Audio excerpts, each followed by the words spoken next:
স্থানীয় সময় বুধবার দুপুরে চীনের গুয়াংডং প্রদেশের পার্ল রিভার ডেল্টায় আঘাত হানে সুপার টাইফুন রাগাসা। ঝড়ে গাছ উপড়ে পড়ে। দেশটির জাতীয় আবহাওয়া কেন্দ্র জানায়, ঝুঝাই শহরে বাতাসের গতি ছিল ঘন্টায় 212 কিলোমিটার। হংকং, মাকাও এবং গুয়াংডংয়ে জারি করা হয়েছে সর্বোচ্চ সতর্কতা। এরই মধ্যে প্রায় 20 লাখ মানুষকে নিরাপদ স্থানে সরিয়ে নেওয়া হয়েছে।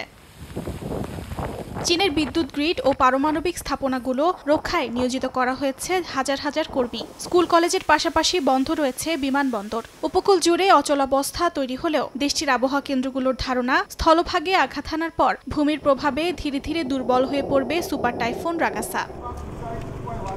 এদিকে তাইওয়ানের হুয়ালিয়ান কাউন্টিতে একটি বাঁধ ভেঙে প্লাবিত হয় জনবহুল এলাকা। রাগাসার প্রভাবে হতাহত হয়েছেন বেশ কয়েকজন। সংশ্লিষ্ট কর্তৃপক্ষ জানায়, এখনও নিখোঁজ রয়েছেন শতাধিক বাসিন্দা। নিখোঁজদের খুঁজতে মোতায়েন করা হয়েছে উদ্ধারকারী দল। এদিকে দ্বীপটির উপকূলবর্তী শহরগুলোতে বিদ্যুৎ ও যোগাযোগ ব্যবস্থা মারাত্মকভাবে ক্ষতিগ্রস্ত হয়েছে।